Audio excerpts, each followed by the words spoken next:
Aloha, I'm Dr. John David Ant, Professor of History at HPU, and this is a lecture on revolutions, on the medicine revolution and the scientific revolution in the, extending from the 18th into the 19th century. And it's also a lecture on the revolutions of 1848, which are not well known, but which in fact created the groundwork for late 19th century revolutionary movements and the rise of what we call official nationalism. Well, let's talk about the medical revolutions first. And for that, we need to think about how humans treated the human body in the period before the 19th century, because a lot of those medical innovations take place in the 19th century. Before that, humans believed there were four humors in the body: wet, cold, dry, hot, and that the way that diagnosis was done was on the basis of these humors. And this is when bloodletting became an important part of medical treatment, a misused and bad part of medical treatment, but still an important part of medical treatment. Thank goodness we got rid of that. So it was to cure the humors that doctors would use blood-sucking worms to bleed patients, and then the patients usually got worse and eventually died.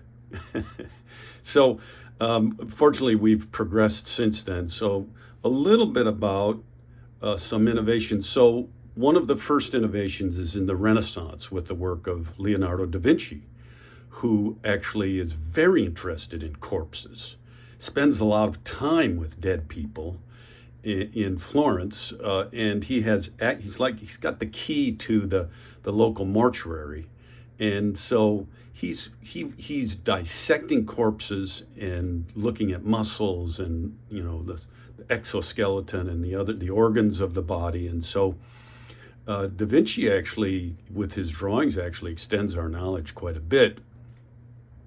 Now, the other thing that happens is the development of autopsies and even public autopsies in the 18th and the 19th century becomes quite important, especially in Paris. In France, medical innovation takes place, and it's really the emphasis changes from reading about medicine in books to actually doing medicine, doing autopsies, observing the conditions of patients. And so it's really a sea change in the methods of doctors. Now, the other thing to be said is that in a time long before this, then Muslim doctors and Muslim scientists had actually created, they had studied eyes and other organs and created some real innovations there as well. So there should be credit given there. But it's really the French that moved medicine from books to observation and experimentation. And that's the kind of medicine, a lot of the medicine that we have today, although today there's more emphasis on drugs. So France becomes a place where a lot of medical students actually study.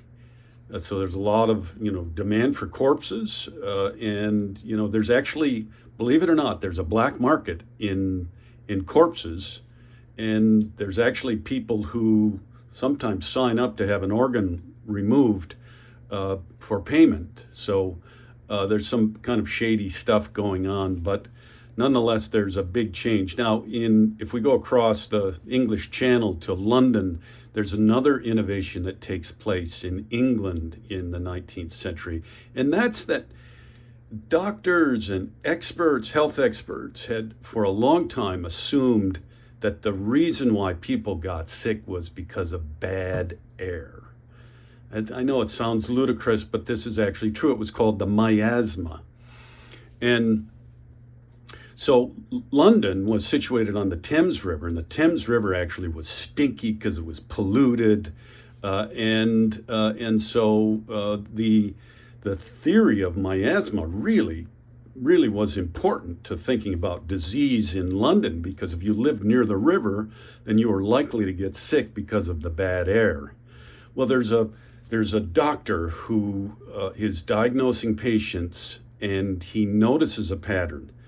And this is in the early 1850s. He's got patients who have diarrhea and who are deathly ill. Essentially, this is cholera. And there's a cholera outbreak in the Soho district of London. And this doctor, a guy named John Snow, he thinks there's something very strange here. He doesn't think it's the air that's causing cholera. He thinks it might be related to the water. And so he does a map. He maps all of the deaths from cholera in the Soho district. And then he puts this on the map, and he sees that's in the middle of this map, there is a water pump.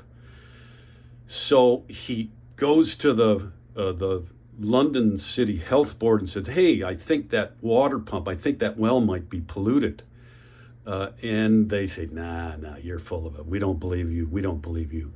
Finally, he finds an advocate on the board, and after the cholera outbreak is over, then the board they open up the well. They find that there's some bricks missing from the well, and right next door there's a house with a septic in the basement. That's a place where all of the stuff from humans goes, and it had leaked into the well, and that's what was causing cholera. It was bacteria from the feces and the urine.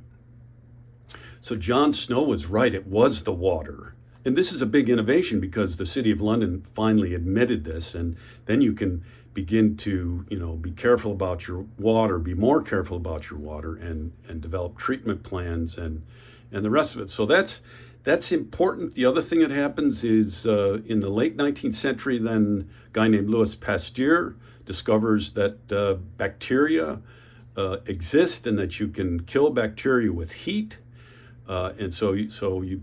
His name is Louis Pasteur, and the process of pasteurization the pasteurization of milk, for instance, where you heat milk and it kills the bacteria in the milk, that comes from Louis Pasteur. And so there's also the discovery that infections can be killed with certain kinds of substances, like the creosote on a telephone pole. If you use that, you put that on an infection, that'll kill the infection. And so that's another innovation. A lot of this takes place around the time of the American Civil War. And the American Civil War is like a petri dish for experimentation and new methods of medicine and science, but it's also a place where for every combat death, 3 soldiers die of disease and sickness.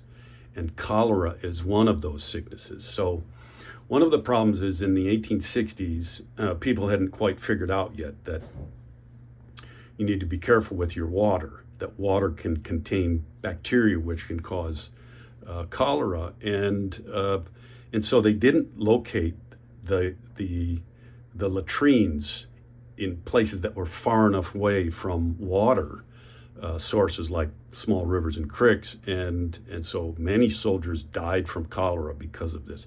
There was the beginning of an idea that they shouldn't be doing this kind of thing, but it didn't happen soon enough.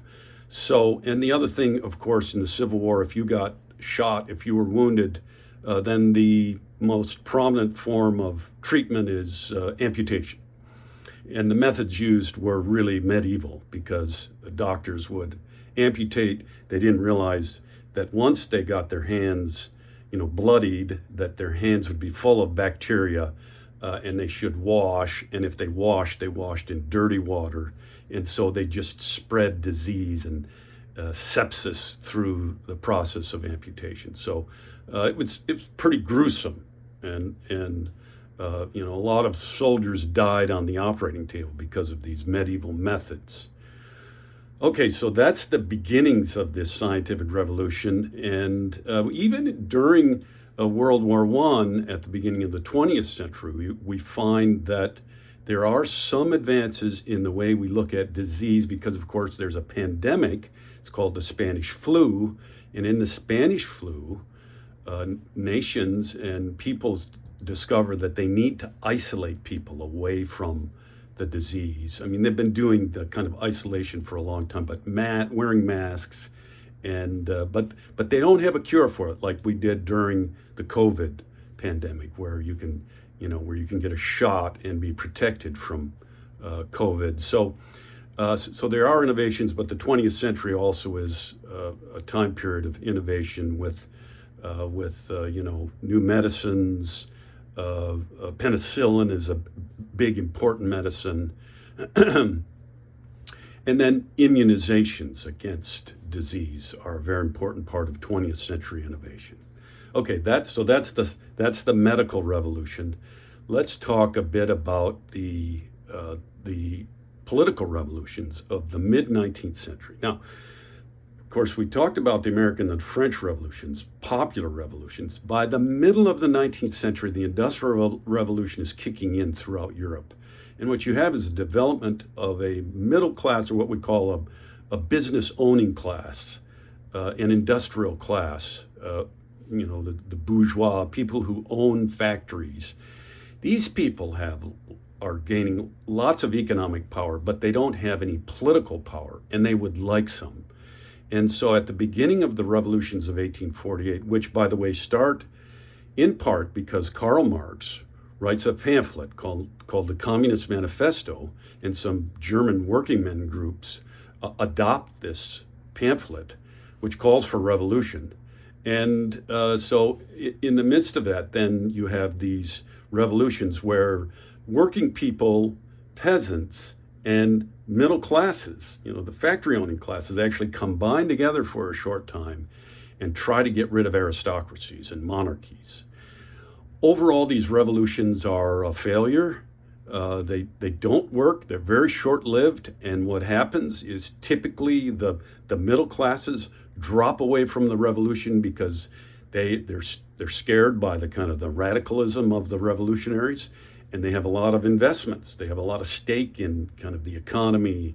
And so they go back towards the aristocracy and the monarchy and away from revolution. So the last thing to be said is that preceding both the revolutions of 1848 and the medical revolution is the scientific revolution, with people like Galileo, Francis Bacon, and Isaac Newton making important scientific discoveries. Galileo discovering that the earth revolves around the sun, not the opposite.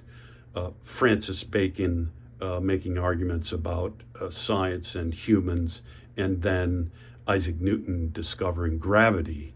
These are important precursors. They don't really establish the scientific revolution, but they are important precursors. So, well, this is a short one today. That's it. Have a good week. Aloha.